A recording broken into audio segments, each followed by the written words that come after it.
I wish I had the opportunity in a way to talk to the people that feel like they can't afford any legal advice at all and upsell them just a little bit for an hour or two with a lawyer or a coach on a limited scope basis. Because I think that could really help them along through the process a lot more quickly.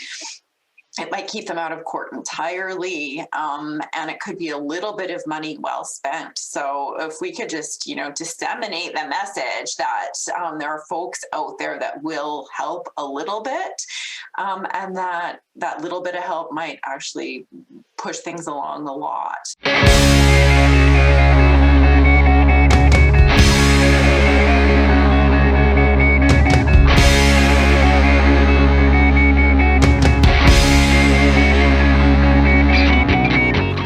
Welcome to episode 13 of Access to Justice. I'm your host, Heather Malarick of Merrick Law.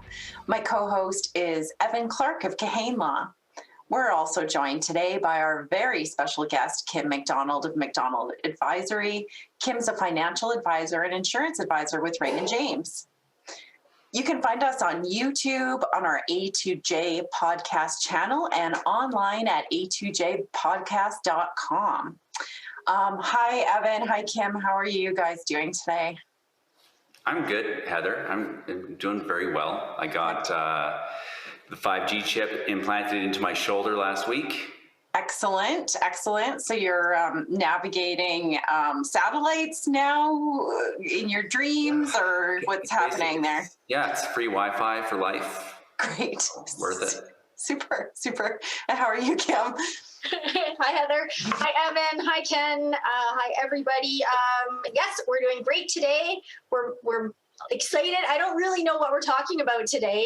This is a whole new area of the law that I don't know anything about. So I am really excited to just sit back and listen today, I think. So thanks again for having me on your program. Awesome. Well, without further ado, I'd like to introduce our guest today. He's kind of like the Superman of family law. We've got Ken Proudman here today with us. He is the president of the Alberta Legal Coaches and Limited Services Society. During the day, he's a partner at a law firm, family law lawyer, and arbitrator at Bar LLP. And at night, he teaches the Advanced Family Law course at the University of Alberta. He's a regular speaker at the Legal Education Society of Alberta, the Canadian Bar Association, and the Alberta Civil Trier Lawyers Association events. He's incredibly smart, incredibly generous with his time, and he also did the Harvard negotiation class, which I think is just so impressive. So I'm so pleased to welcome you here, Ken. How are you today? Yeah, not bad. Just blushing heavily. Thank you for the introduction, Heather. I'm happy to be here. Well, I'm just saying the things about you that are all true. So, an amazing set of accomplishments. And I didn't even list everything that you get up to. But we've referred to you already, Ken. Your name has already been dropped multiple times on this podcast.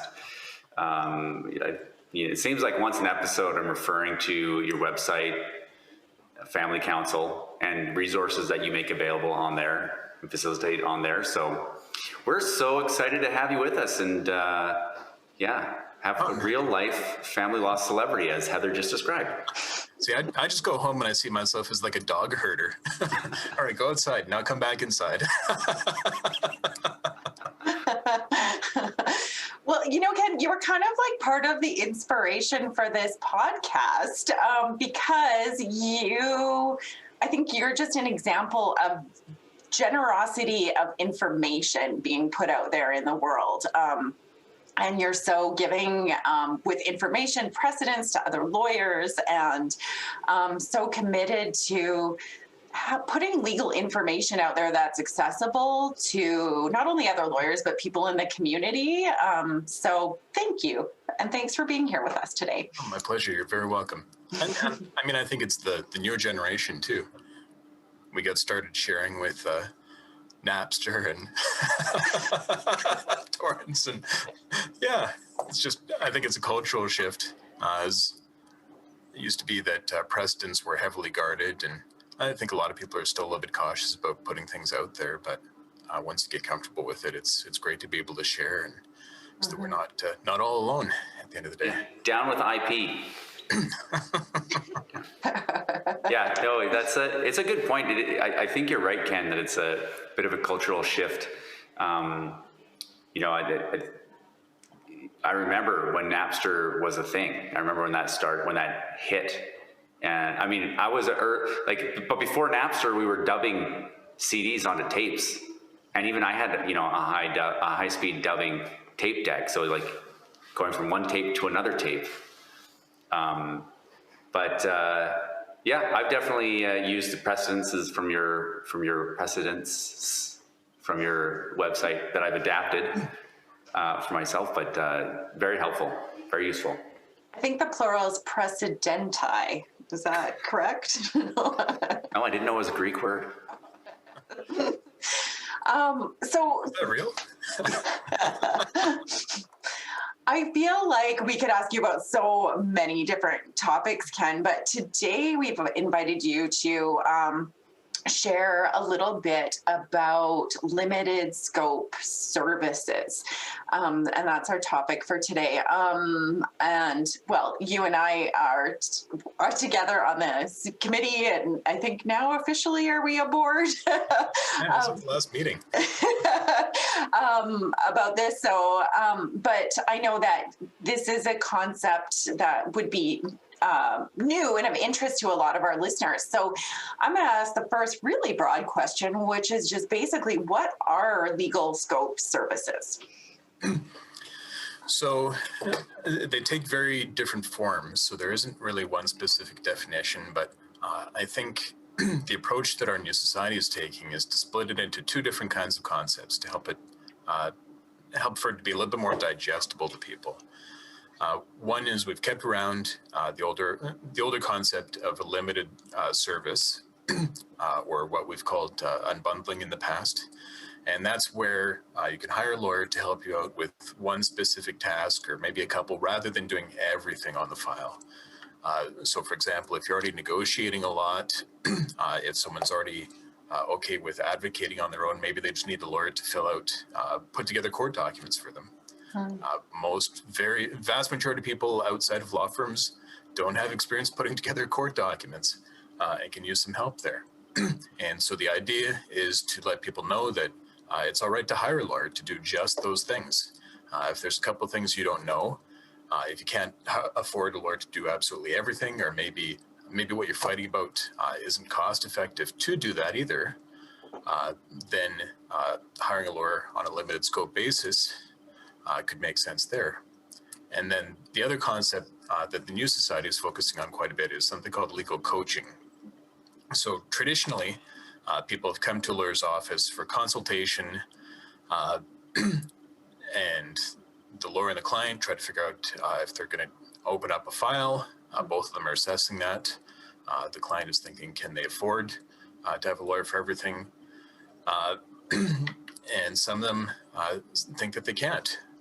Or maybe they have better places to put their resources, or maybe it's a family law dispute where they're just fighting about orthodontics, and they say, all right, well, am I really going to spend thousands of dollars on a lawyer to get reimbursed for $1,000 worth of expenses?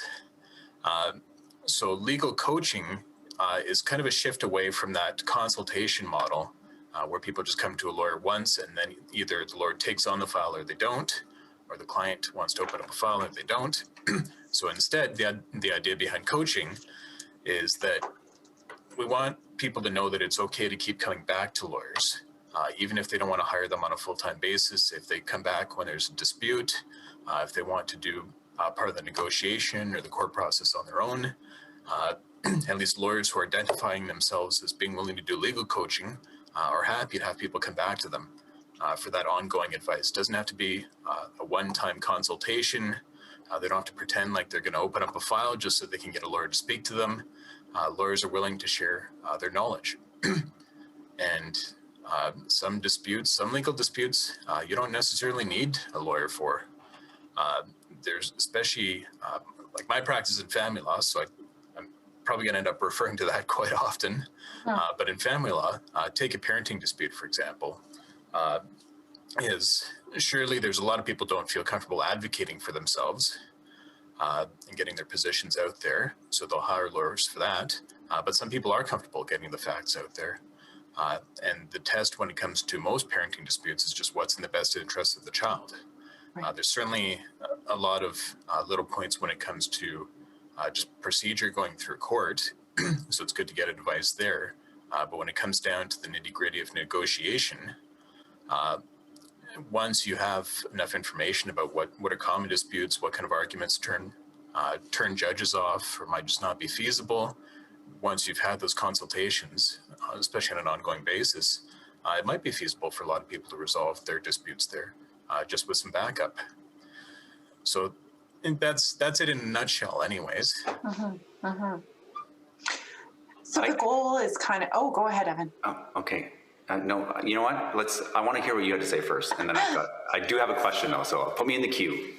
Yeah, I was just going to say that the goal then is kind of to try and fill in some gaps in an efficient way where someone might need a little bit of legal advice or guidance, but they can't afford, or maybe don't even require that full representation that most people imagine when they're hiring a lawyer. So maybe they just need an hour or two for some legal advice, or like you said, drafting some documents or things like that. What's an affidavit? And have a lawyer walk them through that kind of thing.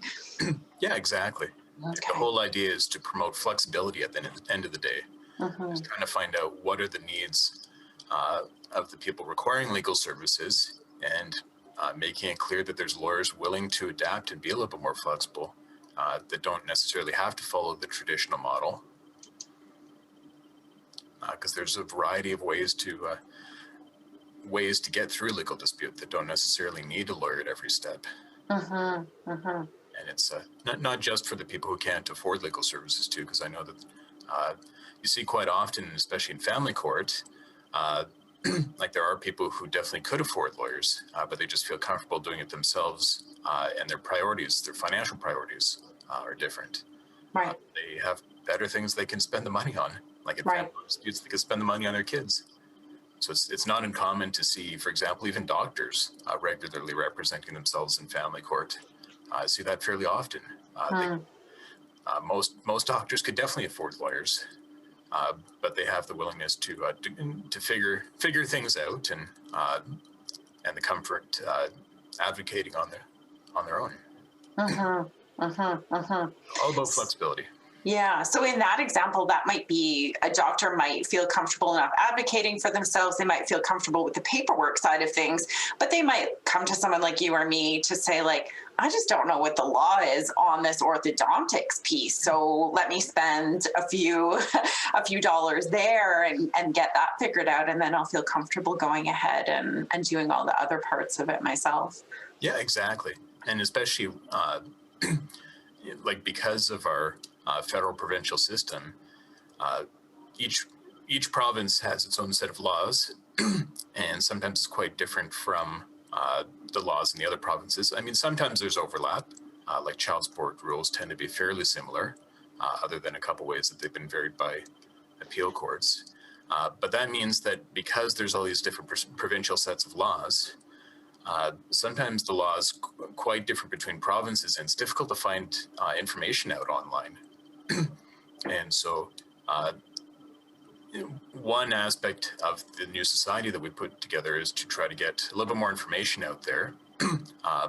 But alternatively, I mean, until that happens, until we have great resources out there,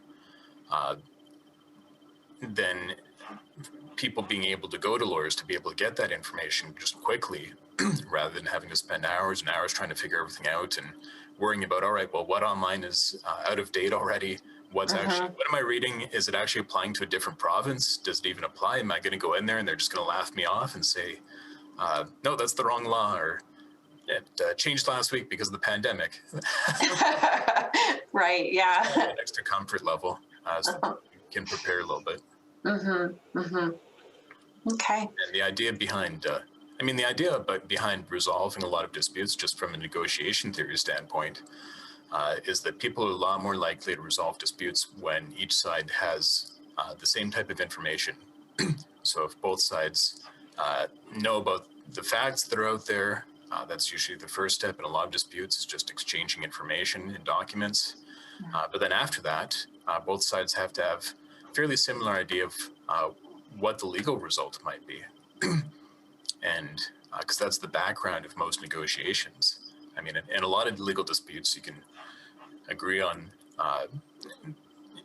you have quite a bit of freedom to agree on what each side is willing to agree to.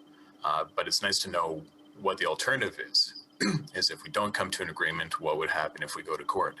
And so if each side has that, then hopefully people are entering into settlements that are more informed, less likely to be bullied if you know that you have a strong position, but maybe the other side is ridiculing it, or maybe you feel nervous about whether your position is right or not. Having that information is just critical. And so going to a legal coach, being able to go back to someone to run ideas by them might be crucial. It could help resolve a dispute right there. Right. Even before we really started pressing for legal coaching, I remember there'd be so many people who would come to my office, would give them a consultation, give them a lot of information, and then they'd thank me because that information helped them resolve the dispute. Just that extra confidence, or maybe even just knowing some of the options out there, some of the different outcomes that might happen in a dispute, that might give them a little bit more ideas of what might happen. So make that widespread. You mentioned, well, I did too, I guess, our society. So can you tell us a little bit more about that? Yeah, I'd love to.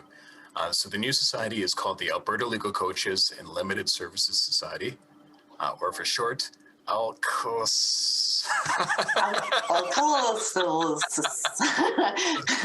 It's definitely a mouthful. So luckily our website is a little bit easier to remember, and that's albertalegal.org.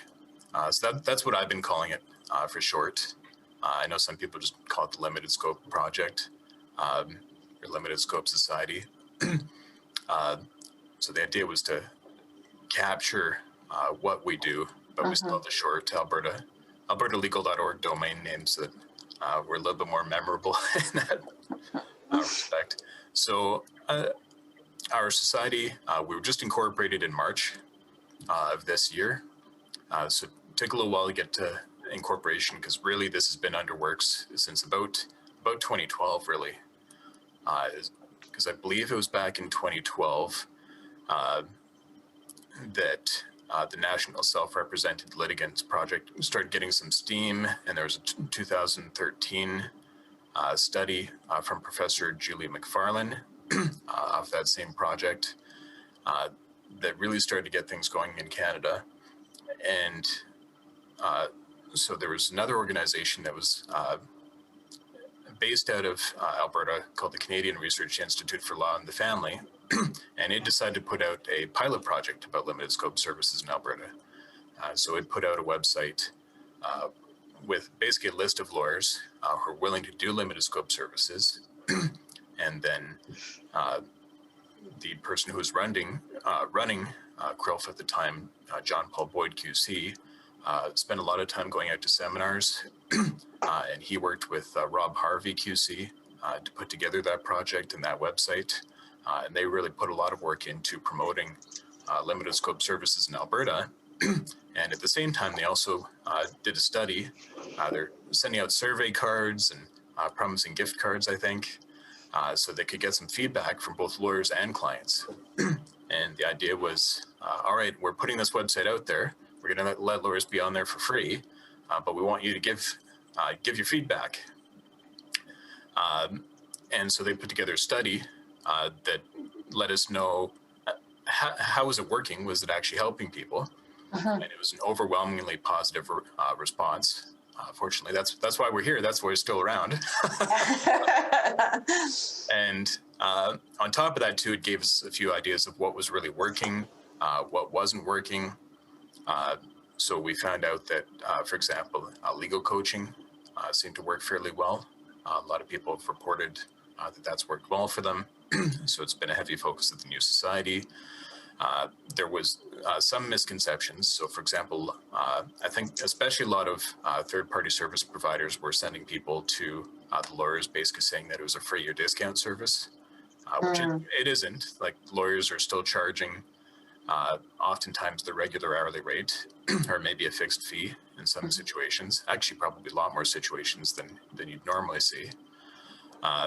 But the idea is that just because of the model, if you're only hiring a lawyer for part of it and doing part of resolving the dispute on your own, then naturally it probably should be less expensive, unless you're sending multiple emails per week to your lawyer, maybe, or Right.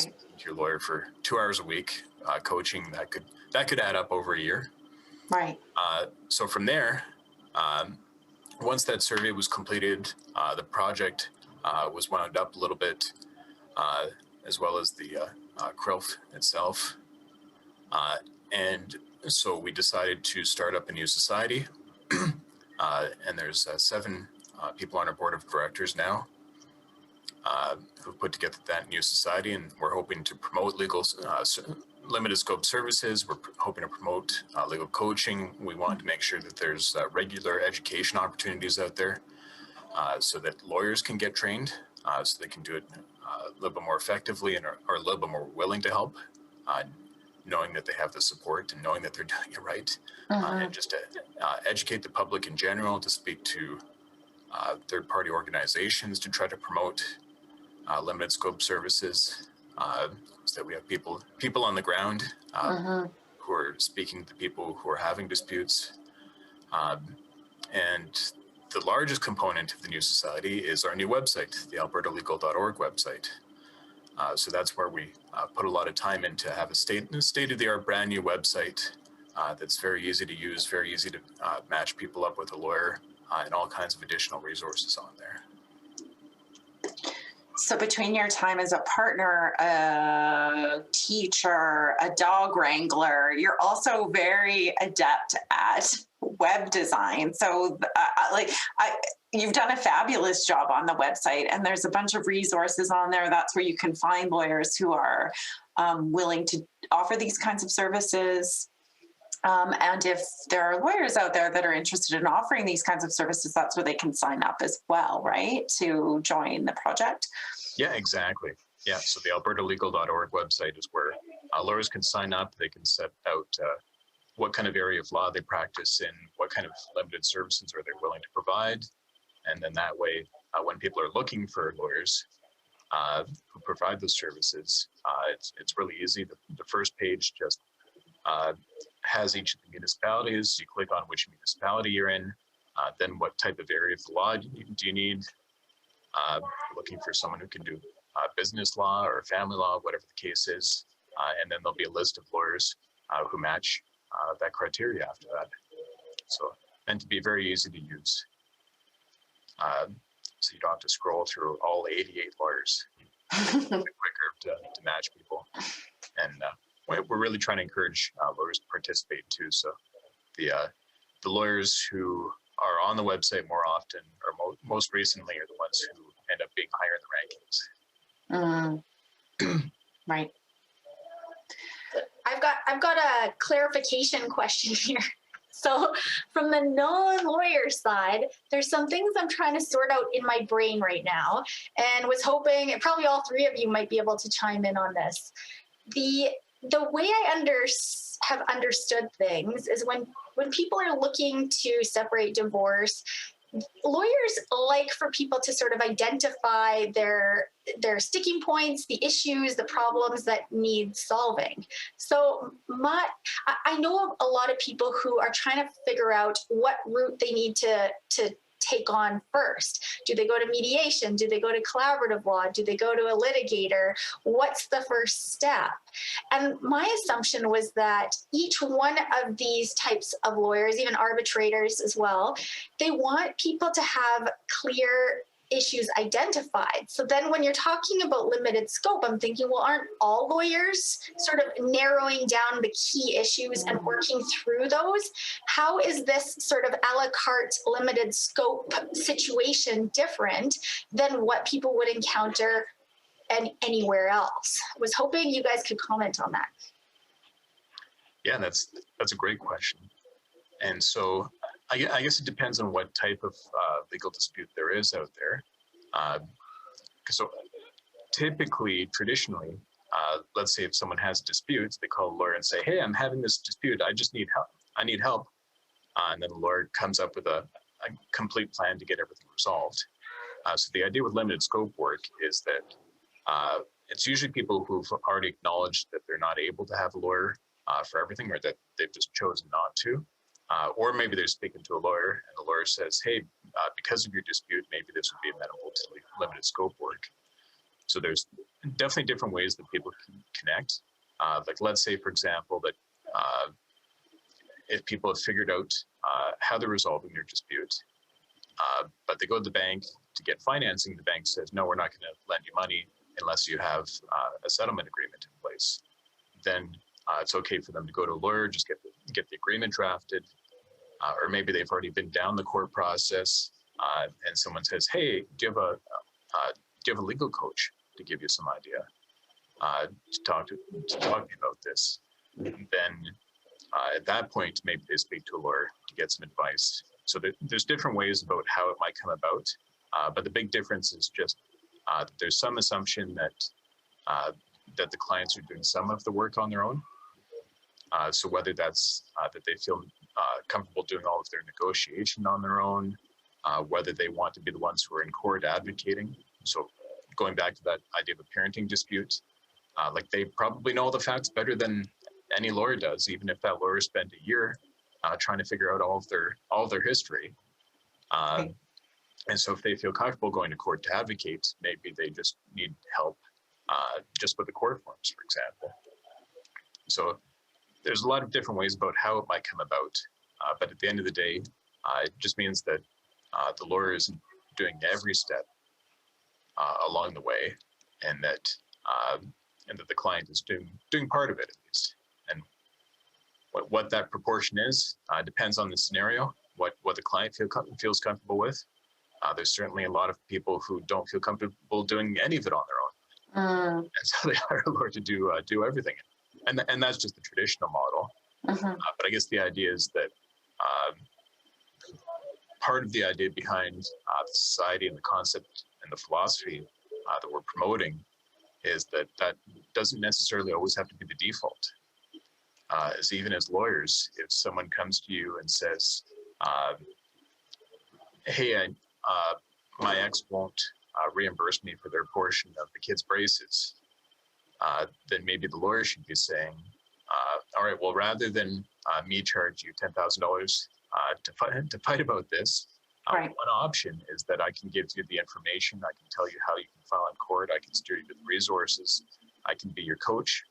I can be your support. So you feel comfortable doing this, but at least you won't burn through a pile of money, more money than you'll get out of it." So it's just a change in philosophy at the end of the day. And that kind of comes to my question, which Heather didn't come back to me, so I had to jump in myself. I sell limited scope retainers so hard, and not very many clients take me up on it. And some do, and I have, and those are some of my favorite files where I'm just helping coach somebody through it. And we meet periodically for a brief meeting where they give me an update and I help them figure out what to do next. And I feel great because I feel like I'm really providing a lot of value to this person, and they're taking care of getting everything done on their own. And I think it's a real win-win from my perspective. So what, in your experience, and Heather, please answer as well, is the biggest hesitance that you see in clients from, like, why do they choose, even when it looks like they could probably do it, why do they choose to pay more to get the full representation? What is the biggest thing that keeps people hesitating from getting a legal coach or paying for a limited scope service? Yeah, that's a phenomenal question. And I mean, there's a lot of factors that go into it. Is I think that most people who contact a lawyer are just intending for the lawyer to take care of everything. They've already made that decision. So we're not gonna be able to convert most of the people that come to us, and that's not why they're calling us the majority, and that's okay. But I think part of the idea, especially behind the society, is to be able to connect people who haven't made that step. Is maybe they've just started to go down the court path themselves. Maybe they're just so intimidated that they just gave up on their legal rights, that they never even bothered in the first place. And so the idea is to connect those people who aren't the ones who call lawyers first, to be able to say, hey, we've got options. Speaking to a lawyer doesn't have to mean thousands and thousands of dollars. Is that there's other options out there. We can support you in different ways, that there's that happy medium. So I don't think we necessarily have to convert to all the people who are coming to us. And I think there's a lot of factors of why people want to have a lawyer for every step. I mean, a lot of it would just be anxiety. Like even if an automotive mechanic told me that I could do a big project on my own, well, it would take a huge amount of time. I'd always be worried about it. I'd always be worried about something going sideways. Like, what if I plug in the wrong thing in my car, and then I'm stranded in -40? Like, I think people have the same anxieties about legal services. What if I say the wrong thing to the judge, and then I lose parenting time with my kids, or don't get support, or pay so much support that I'm not going to be able to be afloat, or I mean, one really big factor is that really deserves saying is that the courts are often designed really for big companies at the end of the day. Like, we've got all these big procedures to make everything fair, and discoveries and undertakings, and mandatory dispute resolution services, and hiring experts, and having to go through all these steps to get to an ultimate trial. Because even in family law, when you're divorcing, like, to get property dealt with, usually you have to go through a full trial. So the assumption, we play all these games where we try to build up enough leverage, we try to negotiate so that we can come to a settlement and avoid court, because the vast majority of people just can't afford to go through a full trial with all those procedural steps to go through. It's just incredibly time consuming. But there's some people who are just inevitably going to end up going through a trial at the end of the day. And so having lawyers who can at least help them get through those steps, even though the vast majority of people can't afford to have a lawyer go through all of that, could be very beneficial there as well. And so in some cases, it's just out of necessity that we have to provide these alternative methods, because there's a lot of people in courts who are representing themselves. And right now, they're frustrated.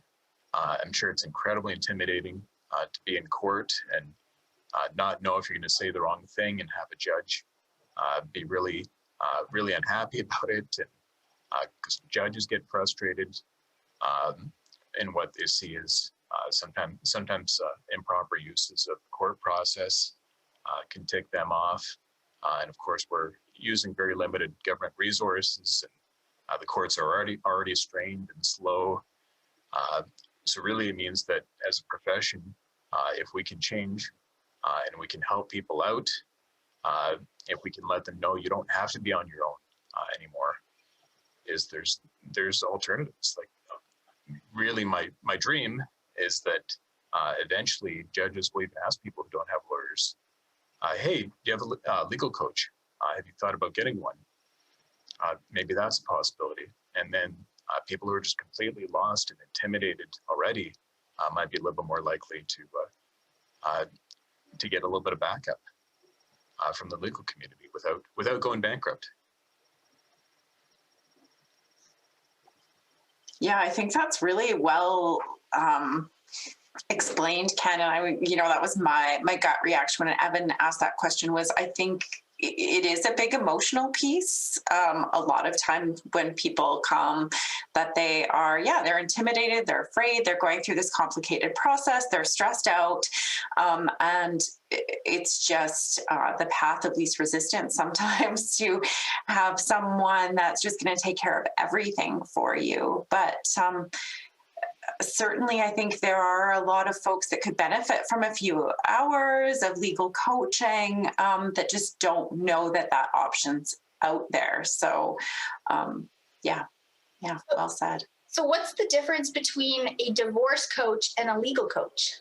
Is there a difference? Because we had divorce coaching on our last episode. Yeah, we got the coaches back to back. Yeah, so there's a little bit of overlapping in terminology, because in the collaborative divorce process, there's also an idea of a coach, and there's certain people like it sounds like it's a little bit more common in Calgary too to have like non-lawyer coaches to help people get through the divorces. I don't know if there's a lot of people doing that in Edmonton, but it's not really a regulated term, so that's why there's a little bit of overlap between what happens and what people call themselves. So people just for marketing purposes have used that term before, or have used that term to be a little bit more of an intermediary in a separation. There's certain people who have marketed themselves as just being there for support, especially for people who don't have lawyers. So it's just a term that overlaps from that perspective. So same thing with our society. We just had to pick a term, and we thought that term was the best way to explain, because I think it kind of invokes the idea of someone who's a player out on the ice maybe, and then they go back to their coach, and their coach gives them a little bit of direction. So we just thought it was a simple term, but there's not really any regulation, not really any law about who can call themselves a coach, and that's okay. You'd be getting legal advice though still from a coach, or from a legal coach, or could be getting legal advice from them, where a divorce coach would be sort of helping you more with those communication and emotional aspects of the divorce, but wouldn't be able to give you legal advice as a non-lawyer. Right? Exactly. So I guess legal coach would be more of coaches who are lawyers. Lawyers You do get pep talks from both though. Yeah. I definitely pep talk my clients that I'm coaching. You can do this. Court's nothing. You got this. Just go in there. You say, hey, I want a JDR. Let's do it. And you get it. I'm gonna start doing that. Maybe we should be giving foam fingers. Yeah, I know. Like when I was articling, even my principal was convinced that this is the way, a key way that we can bridge the gap of the access to justice problem is through limited scope retainers or legal coaching. And so very early, like right from the beginning of my career, I was encouraged to do it, to offer that as a service, and saw the benefits of it. And so I've always tried to do it. And I have one client that they came to see me, and they were very adamant of like, I don't want full representation. I can do most stuff myself. I just need a little bit of help. And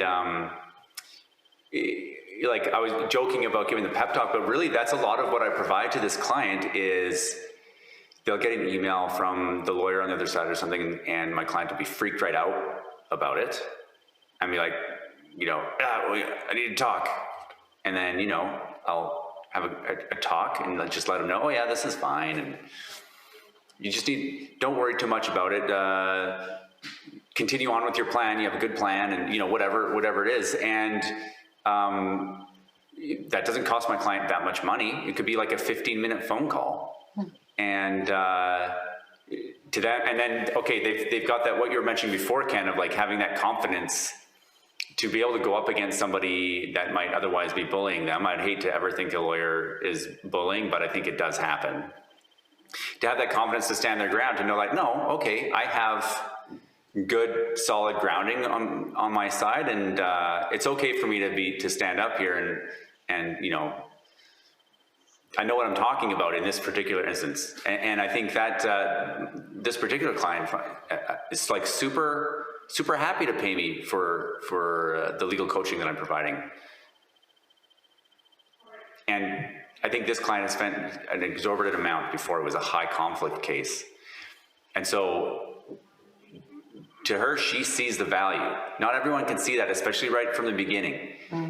Sometimes, it seems like the person has to get burned first before they realize, oh, this is not feasible. I don't know. What are your thoughts on that, Ken? Have you seen that as well? Yeah, I think in general, a lot of people who don't have lawyers and are still going through the court system are people who have really exhausted a lot of the resources already. The people who've already paid for lawyers before, Right. and they've seen a lot of what the lawyers have done. So they're starting to get a feel of the court forms and a little bit more about the court process, and they've learned enough to go it on their own. But at that point, I mean, sometimes it's too late. If they've already spent a lot of resources, then it's tougher to go back to a lawyer. And it's really, I mean, a lot of those people are the ones who we want them to know that it's possible to keep coming back to a lawyer, either for specific tasks that they're not comfortable with, or for coaching in general. So, for example, I've always really enjoyed all of the limited scope work that I've done, but there's one in particular that got me really excited about it, and it was one where I was just hired for questioning. And the questioning transcript ended up being very useful, and it was someone who already had a lack of resources, had already gone through lawyers before, and then after that, they hired me again for a different service later on. They're that happy, and we ended up getting everything resolved. So there's certainly a lot of people who feel lost in the system. They don't have the option of hiring lawyers to do everything anymore. And I think you're right too, is that once they can kind of see what's happened, once they have a little bit of confidence to do things on their own, then it's just nice that they know that there's that option out there. A little bit of a hybrid approach. It's not all or nothing anymore. They don't have to go back to that type of scenario where they're paying lawyers to do everything when that might be beyond their budget. You know, that's another point, though, that I just thought of about this particular client that you mentioned is, like I said, before it was really high conflict, and there's been a steady state for a number of years, and now this client just wants to get a divorce. And my client is not interested in protracted litigation. He's not interested in fighting in court about stuff. Just wants to get the divorce done, and there's some minor issues that need to be resolved for that. So her approach is practical, and I probably more practical now than it was at the very beginning. You know what I mean? So I think that also kind of helped make this person more suitable to that type of a arrangement now than before. Because, going to trial on a limited scope, that sounds daunting to me even. I want somebody else to take care of the trial for me. I don't want to do it. I was wondering that. Can I hire Ken on a limited scope to do questioning on my files? Is that a thing? No. And I mean, that's a funny comment too, because especially in family law, I can't speak for others' law, but it's so rare that we ever end up in trial. Like I've got one next month, just coincidentally, but before that, I hadn't been in one for a few years even. Yeah.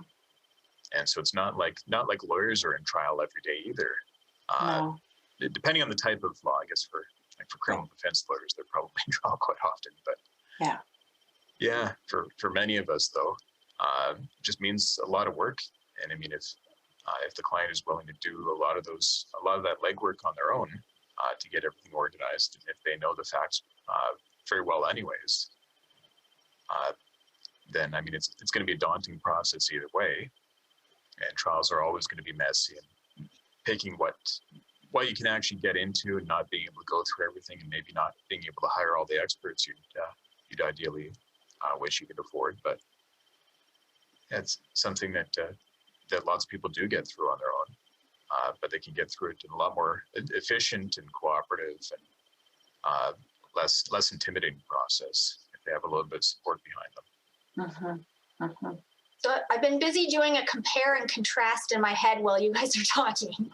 And okay, hear me out on this, and I want you guys to set me straight. So we have many people who go to mediation to solve onesie-twosie issues. It's supposed to be cheaper. It's a place where many people are attracted to that idea. And I'm starting to wonder if limited scope with coaching is the legal version of the mediation route, because it's a little bit cheaper, but you will get legal advice, but you get that potential, chatting things through with somebody. So like, how do you explain this to people when they're trying to put themselves into a bucket where they can afford their divorce? Can you suggest that limited scope coaching option as sort of the legal option to mediation? Is that even sort of close? Yeah, it's just all different methods. And part of it is that there's not really a one size fits all approach. Like mediation can be fantastic. Like lots of people get through it without lawyers, especially if it's something relating to, like maybe it's an area where there's not a huge amount of law, such as parenting, or it's more about finding a practical result. And mediation also has the same advantage in that if people are hiring a mediator without lawyers, then each side is just paying towards the mediator. So it could be less costly. And if they're able to resolve it outside of court, then it means not having to do all those extra steps. But mediation is just one process. Like the impediment to mediation sometimes is that both sides have to agree to it. You can't force the other side into mediation. And there's a lot of people out there who just aren't in the right mind frame, I guess, to come to a negotiated agreement. Is that there's some mediations where, let's say if someone's just being unreasonable or they just refuse to do something, then a mediator can put a lot of pressure on them, can let them know what might happen in court, can give them the sense that maybe it's inevitable, that what they're opposing might happen anyways. But if they continue to oppose, then sometimes you need something like court. And so for those people who really have to go down that traditional method, if they aren't able to get into something like mediation, arbitration, or collaborative law, then I think that's where limited scope services is more geared towards. And even mediation, like don't get me wrong, people can hire lawyers for that too. That could be a form of limited scope work. Maybe someone is representing themselves in court, but they say, all right, well, both sides are willing to agree to mediation, so let's give it a shot, but I don't feel comfortable advocating on my own. I get really intimidated when the other side is there, don't know the law, whatever the case is, so they can hire a lawyer even just for that. So it's about finding a process that fits.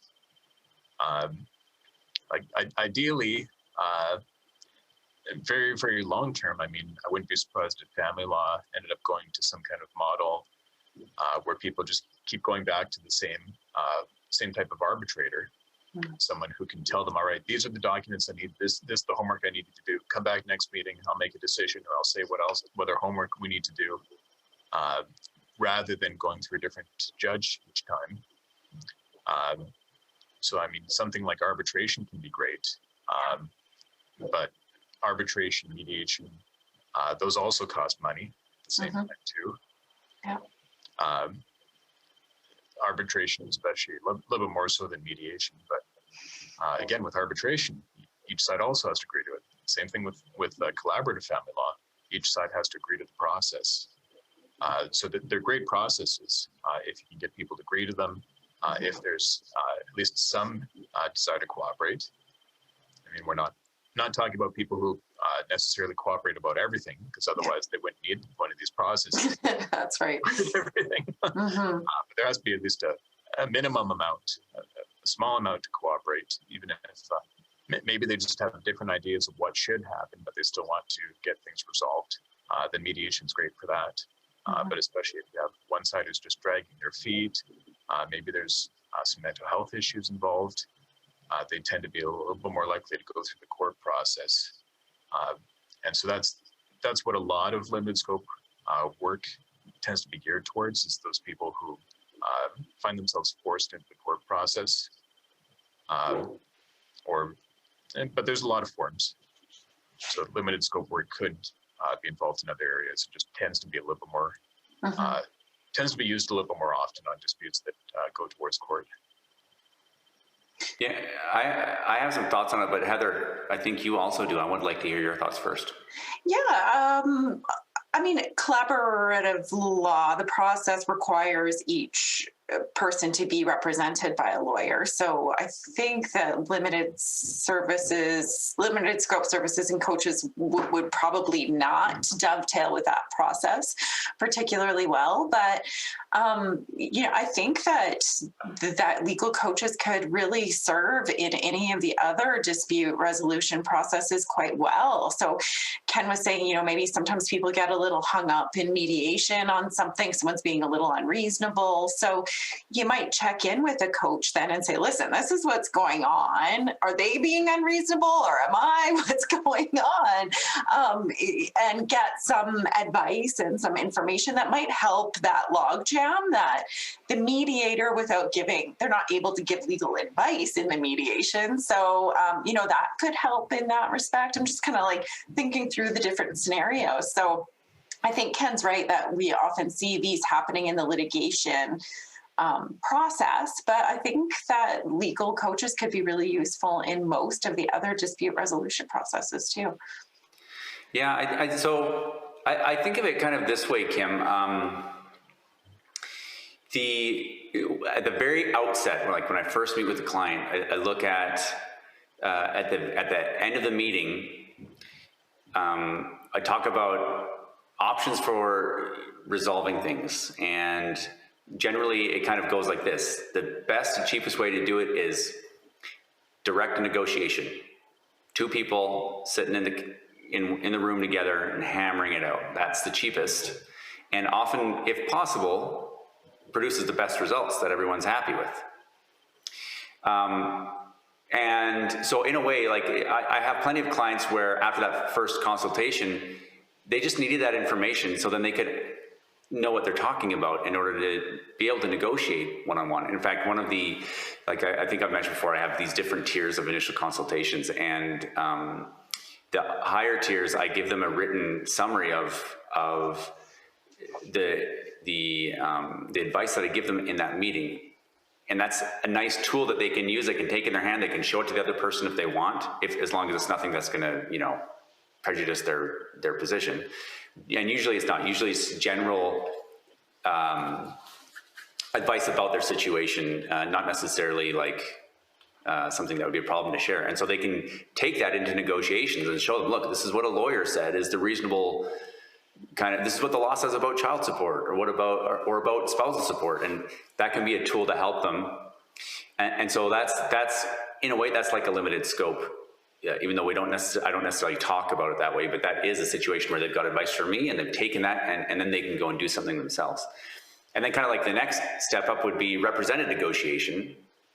And then if that's not working out, and mediation would be in there as well, somewhere in between those or something, then you need a third-party decision maker if none of those work. And so arbitration or court.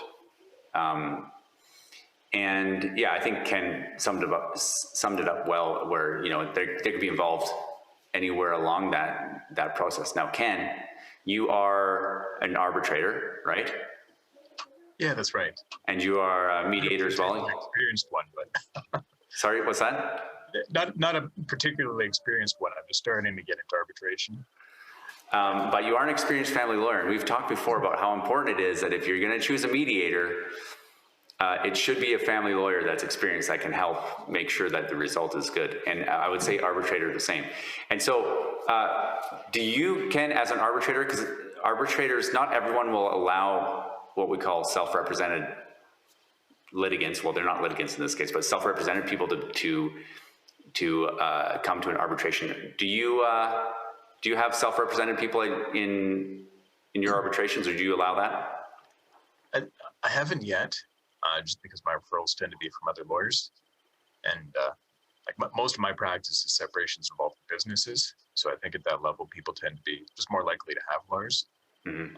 But in theory, though, I wouldn't have any kind of problem with someone who's self-represented being part of an arbitration. And I think it'd be a great idea if they had a legal coach. Because in arbitration, you're hiring a private individual, and sometimes we'll do fixed fee quotes. But even then, like when I do a fixed fee, I usually say unless there's some kind of change in the scope. So unless maybe new issues come up, and then all of a sudden we need extra days of hearings. And so if people are still paying for the arbitrator, then if they have a legal coach, then that can minimize the chances that they might have to go through some of those extra steps and still reduce their cost in the arbitration. Because that's the only big concern, is that with someone who doesn't know the process quite as well, they might it might mean a higher cost on the arbitration end. Yeah. So, Right. But otherwise, yeah, I think that arbitration is very, very well suited to people who don't have lawyers. So the whole idea behind arbitration is that we don't have court rules anymore. Like we still have the law about how issues should be resolved, but we don't have all the really technical processes. So really, in a lot of ways, it's meant to be a process that can help people who don't have lawyers. It can be a process that's less intimidating because there's far fewer rules, and you're going to get a decision at the end of the day. You don't have to jump through all these hoops because the hearing gets scheduled ahead of time. You don't get to a point where you just don't know what to do next, and so you don't move forward. In arbitration, hearing scheduled, the arbitrator can help identify if there's any preliminary issues to be dealt with. Like, do we need to get financial information exchanged first? And even though I haven't necessarily arbitrated where there is someone who's a self-represented litigant, I've been the lawyer, one of the lawyers for one of the parties on files where there are self-represented litigants, and it seems like it does help them because they can focus on pointing out, like, what are they seeking and what are the facts, without having to focus so much time on just trying to figure out the procedure. So I think it's a phenomenal process for people who don't have lawyers at every step. But something like coaching can be very helpful in just making sure that everything's done efficiently, that there aren't issues that that maybe they're skipping past. Like they might be leaving money on the table if they don't know about their full legal rights. The only kind of concern I would have, and maybe I don't understand arbitration. Maybe I misunderstand something about arbitration, but we had Catherine Spafford on here in one of our early episodes, and she talked to us about arbitration. And one of the things she told us is that the arbitrator can only make a decision based on what's presented to the arbitrator. And so the only concern I would have is if a self-represented individual is going to be able to present the law that supports their position and present enough to enable the arbitrator to make a decision, if that makes sense. Yeah, exactly. I mean, you have to be able to point out what you're asking for. Like if someone is in an arbitration and they don't ask for something, the arbitrator probably won't address that. And it could even be an error for the arbitrator to address it if someone doesn't bring it up. Because the arbitrator has to be neutral. Like they can't try to think of what might be an argument for one side, even if they don't have a lawyer. So they've got to be fair in their process. They can't steer anyone around.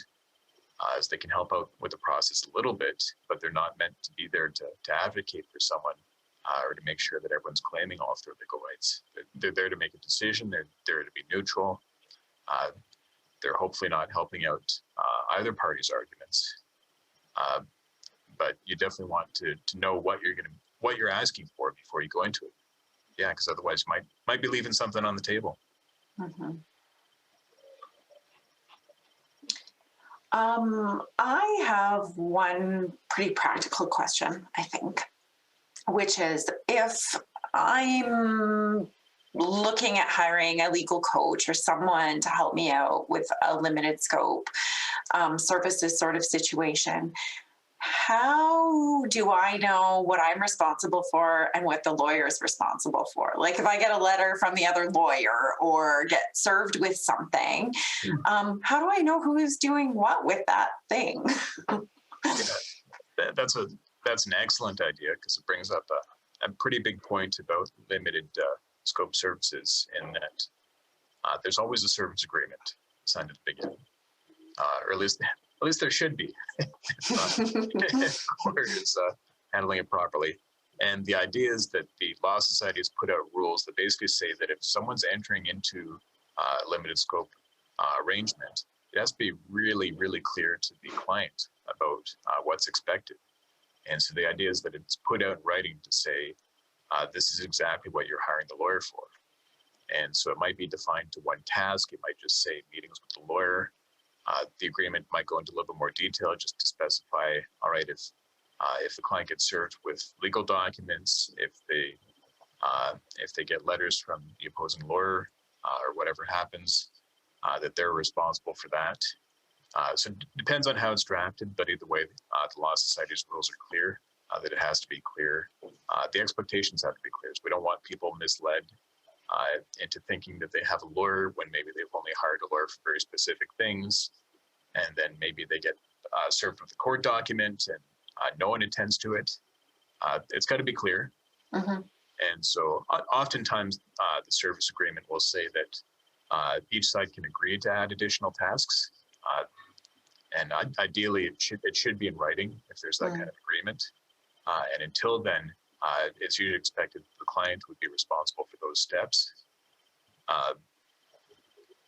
But all comes down to the agreement, and it's just important that that's well spelled out, and that people have those conversations with their lawyers. So if the agreement doesn't make sense, if it's more than just one very specific, distinct task, they might want to ask, all right, well, what if I get served with a court application? Mhm. Am I going to court? It's worth specifying those kinds of things and just asking those questions, the what ifs. But hopefully, hopefully you don't even have to go into all the what ifs.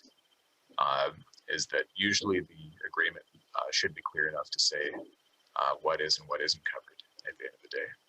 And it's because it's ultimately the lawyer's responsibility to point those things out, to have that specified in the agreement, to have those discussions. How about people's obligations then to talk to or to let other people know that they've hired a coach or someone on a limited scope basis? So if I'm negotiating with my ex on parenting, do I need to let my ex know that I'm being coached by Evan, or do I need to let the other lawyer know? Do I need to let the court know? So generally, you don't need to let people know that you're speaking to a coach. It can be completely confidential. Mhm. That way, when you show up in court and you already know the law, you can just pretend that you did a lot of research and you're brilliant. That's certainly. Perfect. And some lawyers will also specify, like, because if lawyers are contacted by their lawyers or contacted by the courts or contacted by the other party, like sometimes we have an obligation to respond. Mhm. And so we might even specify in the service agreement to say, like, look, if you're filing any court documents, you can't list our contact information, because there's danger there too. Is that if the lawyers think that they're not representing the person, maybe they're not forwarding things over right away. Maybe there's lag in communication. Maybe the other side is misled into thinking what's going to happen and who they're supposed to serve, because people need to know who they should be dealing with. Right. Yeah, so usually that's something that's discussed, both in service agreements and by usually by lawyers performing limited scope services. Okay. But it depends on what everyone agrees to at the end of the day. Okay. So those are going to be chats you're having with the lawyer at the time you're hiring them before you really get into things. Yeah, usually, yeah. Good. Okay. Yeah, for my approach, Heather, as you know, I usually use a scope of work that details exactly what I'm doing. And so I try to make it very clear for my clients, if I am operating on a limited scope, what exactly that means. And usually, instead of just having it's only what's in the scope of work, it'll also say, and I'm definitely not doing these things unless we specifically agree, including things like what Ken just mentioned, which is getting on the court file as a lawyer on record. Like if you're on limited scope, you definitely don't want to do that unless that's part of what the client wants you to do, because that changes everything. And like it or not, judges treat self-represented litigants different than lawyers. And most of the time, they're more lenient to self-represented litigants. They're not really supposed to be, but you know, the judges are interested in seeing justice done, and normally not standing on procedure for the sake of the procedure. And so, you know, if your argument isn't quite perfect, and you're not quite polished, there's just more forgiveness there inherently in the system, right or wrong. So I don't want to say it's like you're necessarily going to get an advantage being coached versus hiring a lawyer, because I don't know that that's necessarily true, but yeah, there's consequences for going going to court by yourself with that legal coach behind you, as opposed to having a lawyer on the record representing you in the court. Yeah, and the idea there is that judges are typically bound to at least be a little bit more procedurally lenient, or at least be a little bit more aware of the struggles that people without lawyers might be facing. So it doesn't mean that they're getting any kind of advantages about the ultimate outcome. Right. But if they're not doing things completely properly along the way, in some ways, sometimes they'll receive a little bit of lenience that maybe a lawyer might not. Even then, I had one lawyer tell me a while ago that it was important to be able to put your pride aside as a lawyer too, and ask the court for a little bit of leniency sometimes too. If there's issues, sometimes you can ask the court for a little bit of procedural leniency, and I think a lot of lawyers just often don't ask that because it can make them look weak or maybe not as confident or whatever they're worried about. Right. The day. I tend to find that if you can tell courts why you need a little bit of leniency when it comes to procedure, sometimes they'll help you out a little bit more. But when it comes to law, courts can't relax the law when it comes to people who don't have lawyers. How the dispute is decided at the end of the day doesn't change there, and so that's where if people are at least speaking to a legal coach and getting that information, then hopefully they're maximizing what they're entitled to under the law by making the right arguments that they need to make. Yeah, that's a good point, Ken. To be clear, we don't think you should rush to court being ignorant of procedure, thinking that you're going to win the day because you're a self-represented litigant and you're not expected to know it. That's a very, very risky choice to make. Definitely. But if you are somebody that feels comfortable going to court, but don't feel like spending a whole lot of money on a lawyer, spend a little bit of money on a lawyer for a legal coach, and it can be money very well spent. Absolutely. So Kim, does that answer your question? Yeah, and I have a MythBuster question now. So as we know, many people think that lawyers are money hungry and just trying to get a lot of money from the divorce. Was curious, somebody listening to this might think, oh geez, like I need to warn my friend who's in divorce. Maybe they're a limited scope and not a full scope. They need to be aware of this before going to the lawyer so they're not sold on a full scope when they might only need limited scope. So my question to all three of you is like the upsell, is there an upsell for the extended warranty on the VCR? Do people still sell VCRs? I don't. Only in antique shops. Do you guys upsell divorce like as a full scope, or do lawyers, not you guys are awesome. Is there a risk for people not being educated before going in? I think it's almost a question of a downsell, is that we already have people coming to us who want the full divorce, want full representation. And so we're talking more about a cultural shift to be able to go out of our way to tell people that maybe in some circumstances that's not quite necessarily. Especially if we meet with a client and we find that maybe their financial picture doesn't accommodate, or maybe what they're seeking might not be cost effective to pursue, then it's another option in the lawyer's toolbox. So it's more of an ethical obligation to point that out at the end of the day. When people are already coming to us for more, being able to tell them, maybe you don't need the full meal deal. So I'll call it a downsell. And really, I mean, I don't know if anyone's in family law for the money either. Typically, like going back All to right, Heather. customs philosophy,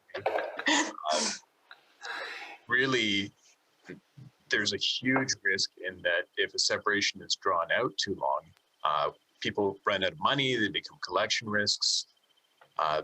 Like really, we tend to make more money by getting things resolved quickly before people run out of money, because otherwise we're just not getting paid.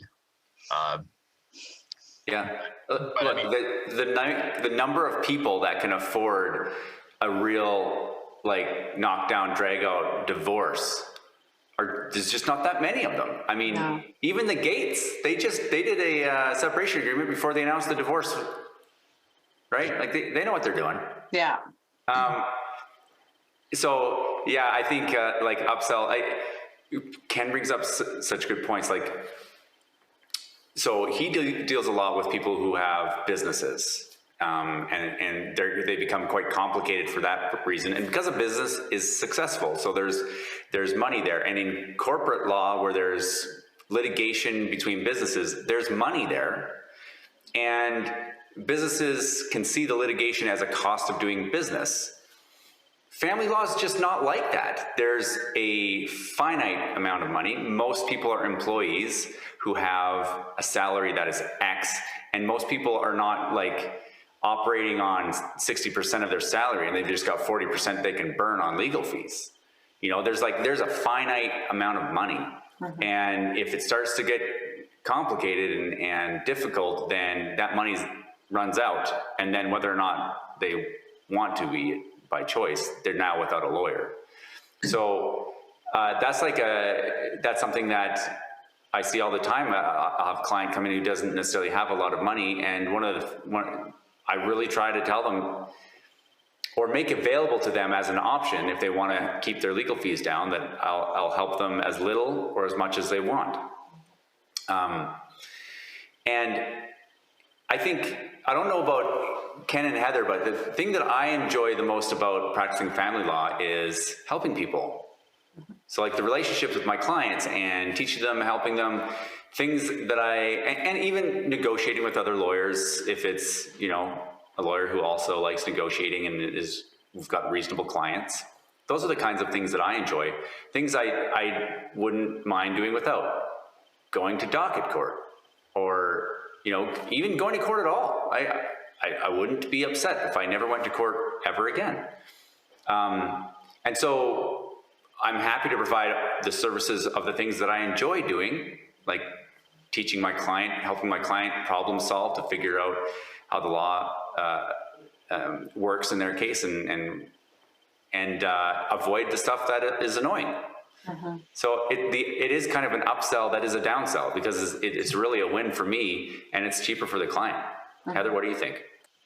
Yeah, I mean, I couldn't agree with both of you more. I love the idea, the concept that it's actually more of a downsell in some circumstances. And like, I wish I had the opportunity in a way to talk to the people that feel like they can't afford any legal advice at all and upsell them just a little bit for an hour or two with a lawyer or a coach on a limited scope basis.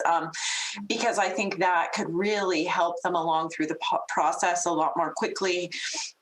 It might keep them out of court entirely, and it could be a little bit of money well spent. So if we could just, disseminate the message that there are folks out there that will help a little bit, and that little bit of help might actually push things along a lot. That's where I would like to upsell things.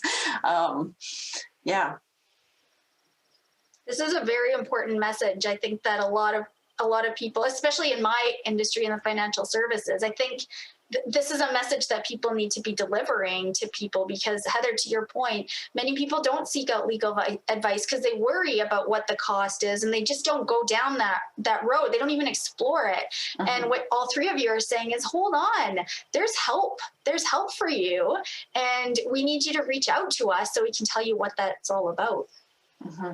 Yeah, it's not suitable for everybody, but it sounds like all three of us are willing to try it out for anybody that's willing to try it out. Because, I've seen success with that type of a model, and I'm sure we all have. Yeah. Now, Ken, is there anything that we haven't talked about legal coaching or anything that you've just been dying to share with us?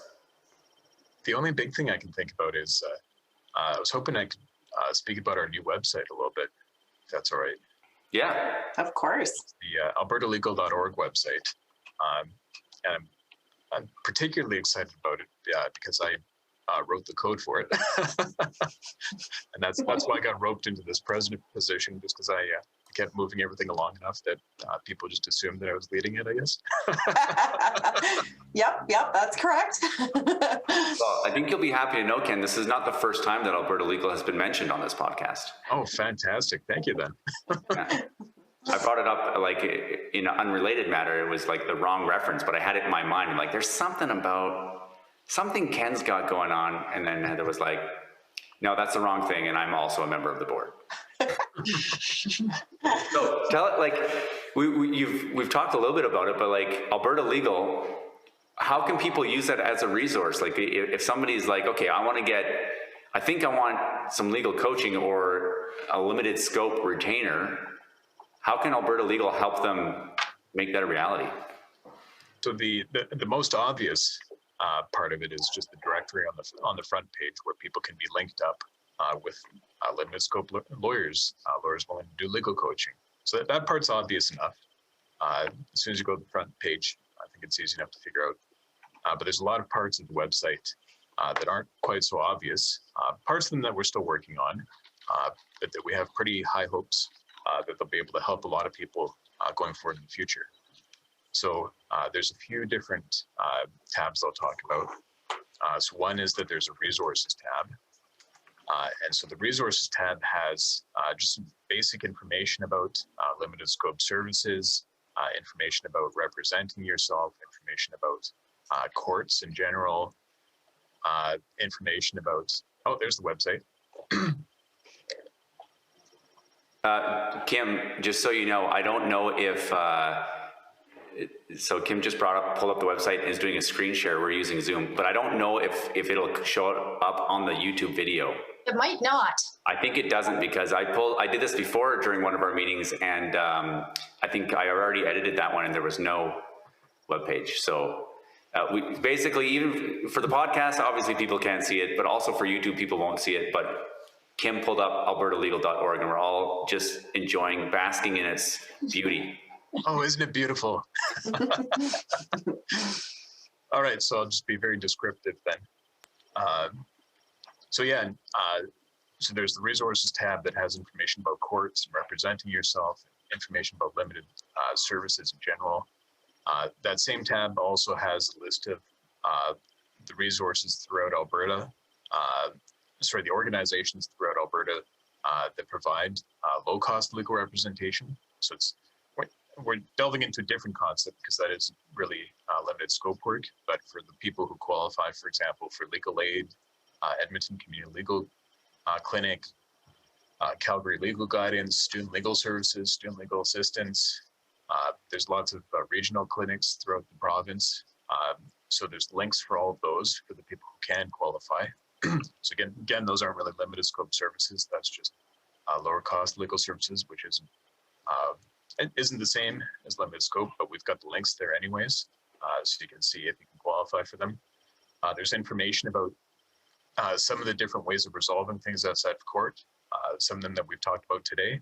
So there's links to the Alberta Family Mediation Society, Collaborative Divorce Association, Alternative Dispute Resolution Institute. So they've got different information about things like mediation, collaborative law, and arbitration that we've spoken about.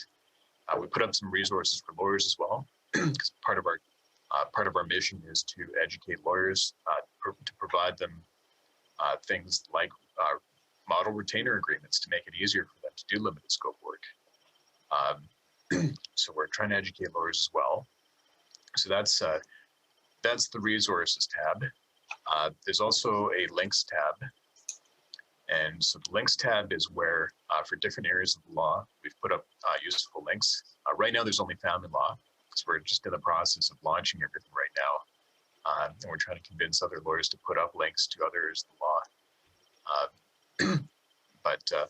So for family law, for example, there's all kinds of links to some of the different legislation that's out there, information about family court, some just general articles about separation, linked to some calculators.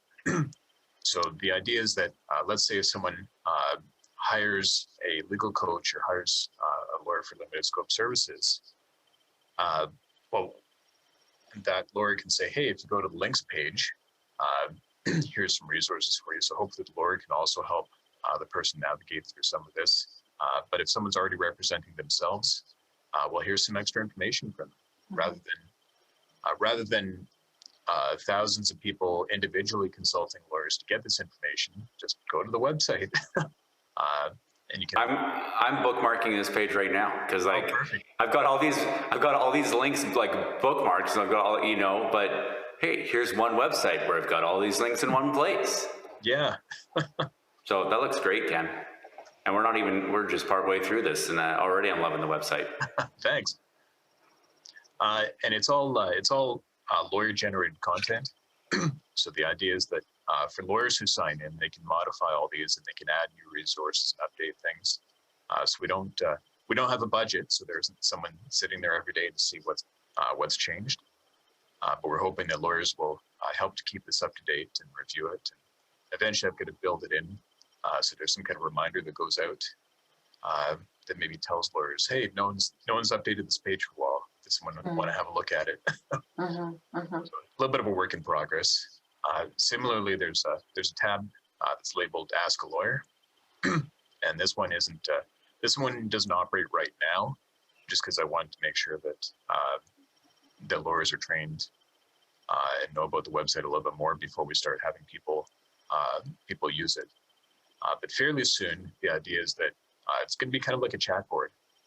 Is if people have just really general questions about the law, so they can put up their question, and then emails will go out to lawyers, and hopefully lawyers will respond to questions. Just really generic things. Like a lawyer can't really give legal advice over low blurb in text. Usually we have to chat with someone for at least half an hour to figure out everything that's going on before we can give a real opinion. But if someone just has a really, really basic question about the law, they can post it here, and then hopefully other people will find it. Because we're also hoping that just by having content, that will help people find us. Because like I said, a lot of people are already going around without a lawyer, not knowing that it's possible to even have a legal coach. And if they're already Googling trying to find out this information, hopefully they'll find our society and know that it's an option. So they can make that decision whether they want to go there or not. So that'll be a little bit more like a chat board, the Ask a Lawyer feature. The last big part of the website is the library. And again, a work in progress. But the idea is that it's basically like a Wikipedia kind of page, is that lawyers can add content, just putting out some basic information about the law in general. And then that way, if someone wants to learn about Alberta laws, they can read little summaries prepared by lawyers. So we're still working on this. It's definitely very much under construction because the society and the website are new. But we're hoping that we're able to provide just a lot of information for people so they don't even necessarily have to consult a lawyer, as they can figure out some of the basics on their own if they want to, or they can pay for a lawyer to explain the same things to them. But the idea is just to put the resources out there so that people who want to have more knowledge, want to figure out more on their own can. So that's the website in a nutshell. I'm definitely excited about it. So thanks for letting me speak about it. Yeah, it's so great, Ken, because it's just a nice one-stop shop sort of for any Albertan that wants this information can come here, find it in the nice headings that you've laid out, but also have some confidence that it's reliable information as well, because it's been posted by a practicing Alberta lawyer that works in family law. So that's really great. It's really fantastic. And not only that, Heather, it's not posted by a law firm. Right. You know, because a lot of law firms post a lot of good information, but there's it's a teaser. Yeah, yeah, it's kind of, and sometimes it can come across as kind of like, well, I don't know how to explain it, but the fact that this is from, you know, a consortium of lawyers from disparate practices, because that's, I mean, yes, you wrote the code for it, but Heather doesn't work at Bard, right?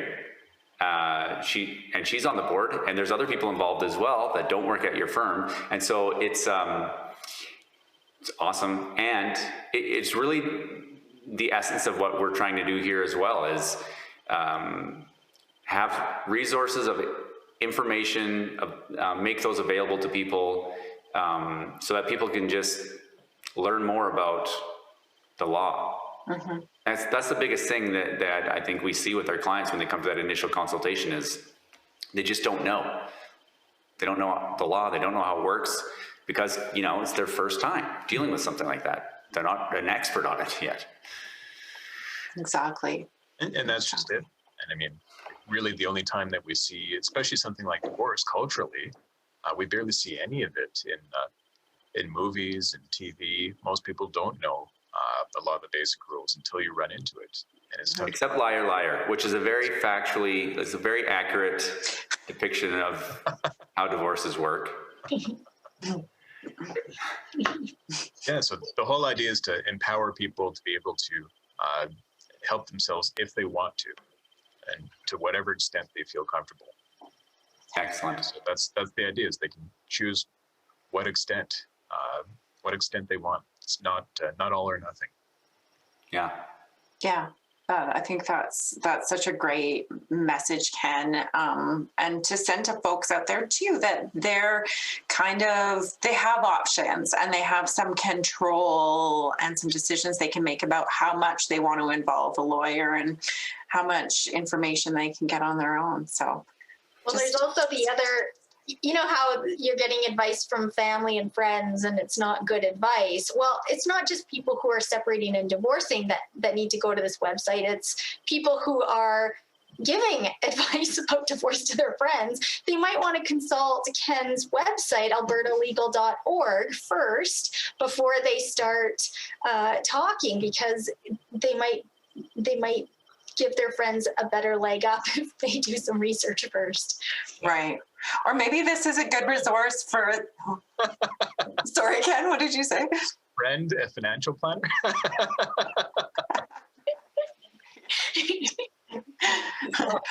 Or maybe if your mom is getting too opinionated about your divorce, you could give her this website to go to and say, go to Alberta Legal. Leave yeah, it alone. just go to albertalegal.org and Then we can talk about this.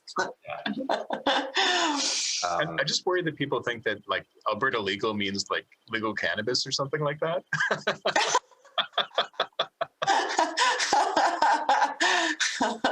Yeah, It's I not. think once they land on the website, it becomes pretty clear that weed is not involved. Yeah, it's May 20th, not April 20th. We're okay. Yeah, well, Ken, thanks so much for coming. To our listeners, I mean, you can reach out to Ken for all kinds of things. He can be your mediator. He can be your arbitrator. He can be your lawyer. And Ken does a lot of work with, as we've mentioned a couple times, people that own businesses and have complex finances that way, and also farms fit in there as well, because a farm is a business. And I know he has a lot of experience working with those types of files. So if that's your situation, Ken might be a good fit for you. It's a little shameless plug for you, Ken. We appreciate you coming on. And he's just so darn lovely. Thank you so much for your time, Ken. It's been wonderful chatting with you, and we're so glad that you came on the program. Oh, thanks for having me. It's been a blast, and I'm happy to come back anytime. Good. We'll take Great. you on that offer for sure. Absolutely, we will. Let's talk tax next time. Hey, Yeah. now we're talking. Yeah. You just got Kim fired up. Fantastic. Well, this has been another episode of Access to Justice. Thanks for listening or watching. If you have any questions you'd like us to address on future episodes, send an email to access2, that's the number 2, justicepodcast@gmail.com, access2justicepodcast@gmail.com, and we'll do our best to get you an answer in an upcoming episode. Thanks for listening. Any information in this video is general information only and is not, nor is it intended to be, legal advice. Watching this video does not create a lawyer-client relationship. You should always seek the advice of a lawyer or other qualified professional for advice regarding your individual situation. While we take care to ensure that the information contained in this video is accurate and up to date, we make no warranties or representations as to the suitability, completeness, or accuracy of the information contained in this video. Any reliance you place on the information is at your own risk. Kahane Law Office, Merrick Law, Heather Malarick Professional Corporation, Evan Clark Professional Corporation, Evan Clark, Heather Malarick, and any guests will not be responsible nor liable in any way for any content, including but not limited to any errors or omissions in the content, or for any loss or damage of any kind incurred as a result of any content communicated in this video, whether by Evan Clark, Heather Malarick, or by a third party. Kim McDonald is a financial advisor with Raymond James Limited. Information provided is not a solicitation, and although obtained from sources considered reliable, is not guaranteed. The view and opinions contained in this media are those of Kim McDonald, not Raymond James Limited. Securities-related products and services are offered through Raymond James Limited, member Canadian Investor Protection Fund. Insurance products and services are offered through Raymond James Financial Planning Limited, which is not a member Canadian Investor Protection Fund. Raymond James advisors are not tax advisors, and we recommend that clients seek independent advice from a professional advisor on tax-related matters. Insurance products and services are offered through Raymond James Financial Planning Limited, RJFP, a subsidiary of Raymond James Limited, which is not a member Canadian Investor Protection Fund. When providing life insurance products, financial advisors are acting as insurance representatives of RJFP. Darkness of the dales dissipates, declines, because of he who turned water into wine.